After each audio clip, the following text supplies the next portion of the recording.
With due respect, in analysis of the president's New Year Day speech, I must have to confess President Tinubu didn't say anything new or anything spectacular. And in fact, I would like to challenge most of the assumptions. He talked about CNG.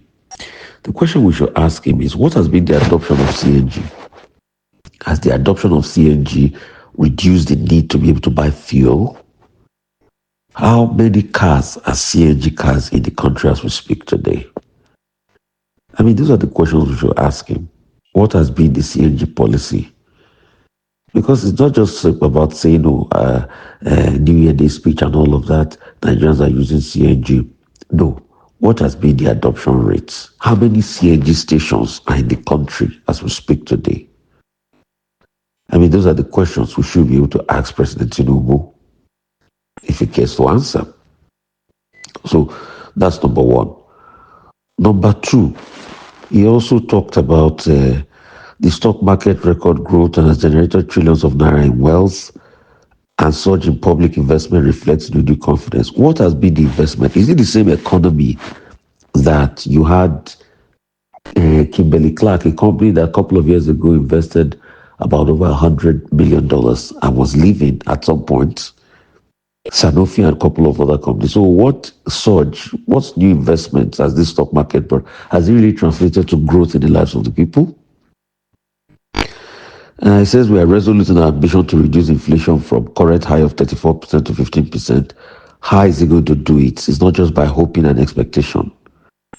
He says there's going to be a national credit guarantee company to expand risk-sharing instrument for financial institutions. How is this going to work?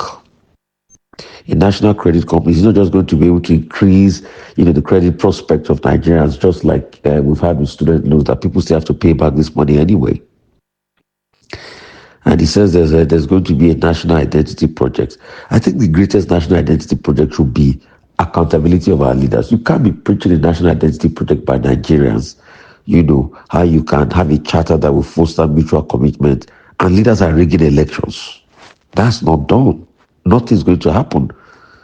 People will not respond until the leaders take the right way by having accountability. You want a national accountability project or you want a national identity charter of some sort. Until today, the president has not told us how he got money to buy his presidential jet that was not put forward to the National Assembly. Where's the accountability? A national youth confab will begin at the first quarter of 2025. The question is, why do we need a national youth confab? Why do we need a national youth confab? The president should be clear on the things the youth need at this point in time. They need jobs and all of that. So just another confab for people to sit down. What's the expectation that most of the things will be implemented? Have we not had confabs in this country? So what you should do is invest in the young people. That's what we want.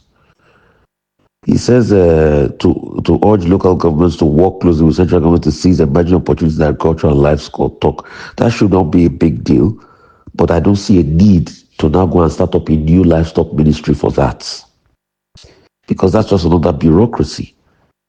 And you can still do it under the Ministry of Agriculture. These are just part of some of the things he talked about in his speech. And I'm asking questions. I say, okay, so apart from all of this, what are the expectations? What is the new vigor of vitality for a lot of Nigerians that this New Year's speech gives? Question is things like confab and the likes. Is it not just another money-sharing exercise leading up to the next election? How can we truly improve the prospect of a lot of suffering Nigerians? I think that should be the priority and the questions we should ask at this point in time.